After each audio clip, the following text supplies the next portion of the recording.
Assalamualaikum dan salam Sarawakku sayang, bersama saya Mariam Zanaria Ibrahim. Berita tengah hari dimulakan mengenai lawatan kerja Menteri Kesihatan Malaysia, Khairy Jamaluddin ke Hospital Umum Sarawak HUS. Menurut Khairy, HUS bakal menjadi pusat kecemerlangan negara bagi ujian klinikal susulan pemeteraian Memorandum Persefahaman MOU di antara Penyelidikan Klinikal Malaysia CRM dan syarikat farmasetikal antarabangsa Novartis. Katanya dengan penubuhan pusat ini di Sarawak, jurang kesaksamaan kesihatan bukan sahaja dapat ditangani tetapi secara keseluruhan boleh menarik bakat pakar perubatan termasuk penyelidik antarabangsa. Dan saya bangga kerana kita akan ada first in human clinical trial yang pertama di Sarawak General Hospital ya, pada tahun depan. Dan ini adalah hasil daripada kerja SGH, CRC, SGH, ICR, CRM, dan yang paling penting adalah the father of clinical research in Sarawak, none other than Professor Dr. Sin yeah, who really built this place. Beliau berkata demikian dalam sidang media selepas menyaksikan majlis menandatangani MOU di antara CRM dan Novartis di Auditorium HUS pada Isnin. Tambah Khairy, ini adalah sebagai sebahagian daripada agenda visi besar Kertas Putih Kesihatan iaitu beralih daripada penjagaan sakit kepada penjagaan kesihatan dan kesejahteraan di Malaysia. So, as far as clinical research is concerned, ini adalah agenda besar saya dalam Kertas Putih. How does it link with the big vision from sick care to healthcare and wellness? Of course, by having clinical research done here in Malaysia, we can attract the right sort of talent, the right sort of researchers. We can attract the right companies to invest here in Malaysia. Our patient enrollment in Malaysia, they'll be given some of the first access to innovative cutting-edge treatments for oncology, cancer, cardiology, heart disease. So it fits the vision because what I want to do is to free up our hospitals so that our hospitals can do more of this and less of. Menurutnya lagi, dengan pengukuhan CRM, Malaysia akan berusaha untuk meningkatkan dan mempromosikan lebih banyak kerjasama penyelidikan tempatan dan antarabangsa selaras dengan pembangunan penjagaan kesihatan.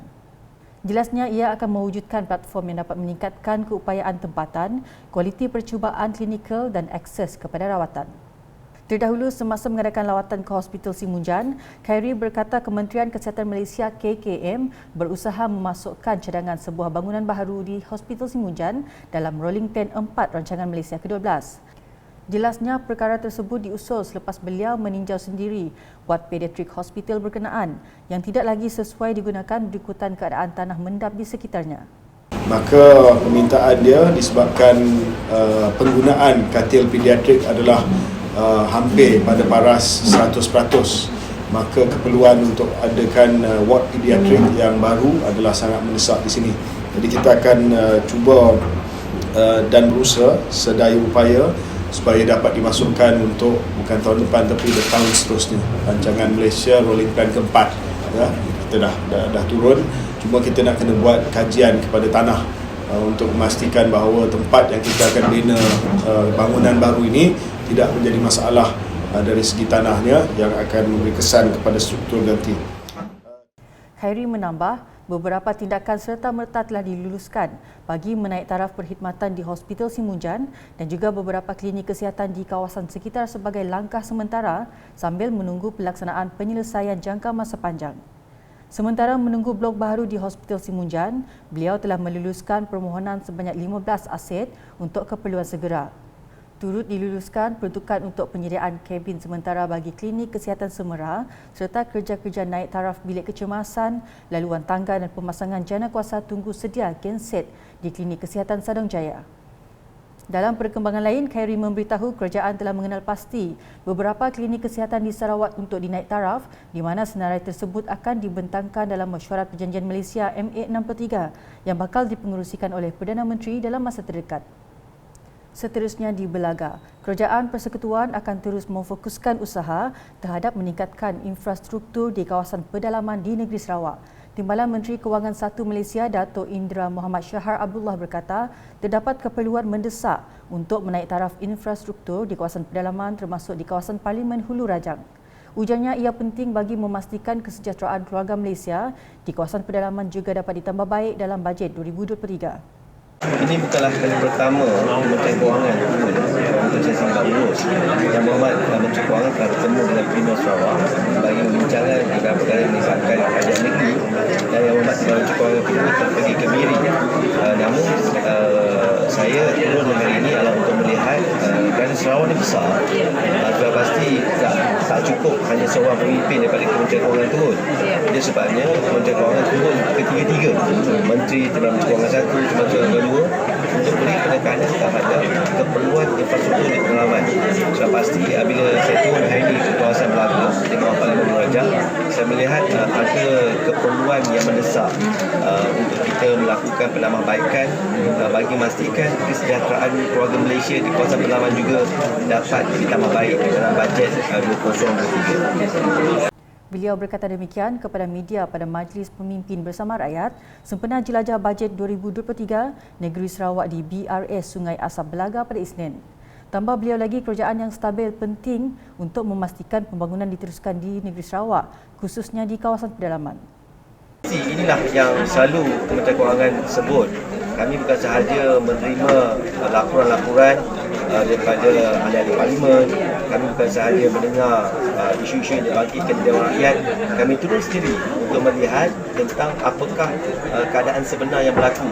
Dan sudah pasti dalam 50 sini satu perjalanan yang jauh, dan kami dapat merasai sendiri tentang apa kesusahan dan keperluan mereka yang berada di pedalaman. Namun sudah pasti perancangan yang teliti harus kita gagaskan, dan pelaksanaan ini mesti dilakukan di atas kesinambungan. Itu sebabnya kita mahukan kerajaan persekutuan dan kerajaan negeri yang stabil bagi memastikan kesinambungan perancangan infrastruktur di kawasan pedalaman ini dapat kita tambah baik dengan cepat tanpa ada kecacatan dari segi pelaksanaan. Menurutnya, bagi memberi nilai tambah kepada masyarakat, bajet 2023 juga akan melihat kepada keperluan menambah baik kemahiran yang ada di dalam budaya masyarakat suku kaum Umma Ukit. Dalam majlis tersebut, Dato' Indra Muhammad Shahar turut menyerahkan sumbangan berjumlah RM7,900 kepada penduduk Umma Ukit. Berita selanjutnya, tabung pendidikan Bigiang telah dilancarkan sebagai inisiatif bagi membangunkan agenda pendidikan 3 buah kampung tempatan, iaitu Kampung Senibong, Kampung Tanjung Bowang dan Kampung Tanjung Poting. Timbalan Menteri Pengangkutan Sarawak Datuk Henry Herijinet memberitahu, inisiatif bertemakan Towards a Greater Bigiang 2023 itu telah dimulakan pada tahun ini. Katanya, inisiatif tersebut sebagai galakan kepada anak-anak Bigiang agar meningkatkan usaha dalam menimba ilmu. Beliau berkata demikian ketika menyempurnakan majlis makan malam pertemuan semula Bigiang di Dewan Seri Singai Kampung Sudoh Bau pada Sabtu. Beliau yang juga ahli Dewan Undangan Negeri Tasik Biru menambah, perkara ini penting kerana anak-anak muda berpotensi menjadi pemimpin, seterusnya memperkasakan lagi komuniti Bigiang pada masa depan. Dalam pada itu, Datuk Henry turut menzahirkan harapan agar tabung pendidikan Bigiang itu mampu memastikan mereka tidak ketinggalan dalam arus pembangunan, terutamanya dari aspek modal insan. Pada majlis tersebut, beliau juga menyampaikan insentif kepada 39 individu yang terdiri daripada pelajar cemerlang dalam akademik serta individu berbakat. Masih dengan perkembangan di Bau, rombongan perwakilan International Conference on Responsible Tourism and Hospitality (ICRH) telah melawat beberapa kawasan tarik pelancong di Bau pada Sabtu. Kedatangan mereka telah disambut oleh Timbalan Menteri Pengangkutan Sarawak Datuk Henry Herijinet, Pegawai Daerah Bau Anilia Siam, Pemancar Masyarakat Cina Bau Bong Jong Long, Penghulu Bidayah Kawasan Pekan Bau Christina Opom, Barisan Kapitan dari Kawasan Tasik Biru serta ahli-ahli Majlis Daerah Bau. Sejurus rombongan perwakilan ICRTH tiba di kawasan Tasik Biru Resort City. Mereka telah diberi penerangan ringkas mengenai pembangunannya oleh wakil syarikat Tectonic and Sons sebelum dibawa melawat ke kawasan Tasik Biru. Selepas itu, rombongan tersebut dibawa melawat ke Ferry Cave dan Serembu Eco Park sebelum menamatkan lawatan di Siniawan Culture Night Market. Difahamkan perwakilan ICRTH itu terdiri daripada ahli-ahli dari Sarawak, Semenanjung Malaysia dan juga Amerika Syarikat, England, Indonesia, Brunei Darussalam, Vietnam serta Singapura. Di Meradong, Ahli Dewan Undangan Negerinya Datuk Ding Kuong Hing menyumbang peruntukan projek kecil luar bandar MRP berjumlah RM5,000 kepada Persatuan Yek bahagian Sarike dalam majlis makan malam sempena sambutan perayaan Kuih Bulan tahun 2022 bertempat di restoran Kim Hock Lim Bintango baru-baru ini. Dalam majlis tersebut, beliau menyampaikan insentif peperiksaan cemerlang kepada 18 orang pelajar lepasan Sijil Pelajaran Malaysia SPM, Sijil Tinggi Persekolahan Malaysia STPM, diploma dan ijazah. Selain itu, beliau turut menyampaikan insentif kepada 12 orang warga emas yang berumur 70 tahun ke atas. Datuk Ding turut menjelaskan dalam tempoh 5 tahun ini, pembangunan di daerah Meradong merangkumi pemasangan lampu LED di Jambatan Merah Bintango, pemasangan lampu isyarat yang baru di Jalan Kelupu Bintango, pembinaan waterfront di tebingai Sungai Bintango, pembinaan kolam renang Bintango dan pemasangan tiang lampu akan disambung menuju Kampung Rancak Bintango ke Sarike. Beralih dengan laporan sukan, skuad pelayaran Sarawak mensasarkan sekurang-kurangnya 2 pingat pada Tamasya Sukan Malaysia Sukma ke-20 di Kuala Lumpur yang akan bermula 16 September ini. Menurut pengurus pasukan Aslan Salam, ketika ini atlet pelayaran Sarawak sedang gigih menjalani latihan intensif di Marina Bay Miri sebelum berlepas ke Langkawi pada 15 September nanti. Katanya pada Tamasya kali ini, Sarawak akan mempertaruhkan seramai 9 atlet lelaki dan 4 perempuan yang akan bersaing dalam 10 acara. Ketika dihubungi Unit Komunikasi Awam Sarawak UKAS pada Selasa, beliau berkata sasaran pingat itu diletakkan dalam acara ILCA 7 lelaki dan RS1 lelaki. Ujarnya latihan telah bermula sejak berakhir Sukma 2018 lagi dan mereka telah memasuki fasa intensif di mana atlet menjalani latihan penuh setiap hari. Selain itu, katanya Sarawak juga akan bertanding dalam acara optimis individu lelaki perempuan dan berpasukan campuran acara ICLA 4, ICLA 6 dan International 420s. Untuk acara optimis, ramai 3 atlet lelaki dan 2 perempuan akan mengambil bahagian. Manakala seorang atlet lelaki dan seorang perempuan akan bertanding dalam acara ICLA 4 dan ICLA 6. Bagi acara International 420s pula, Sarawak katanya akan mempertaruhkan 2 atlet lelaki. Senarai atlet pelayaran Sarawak ialah seperti berikut.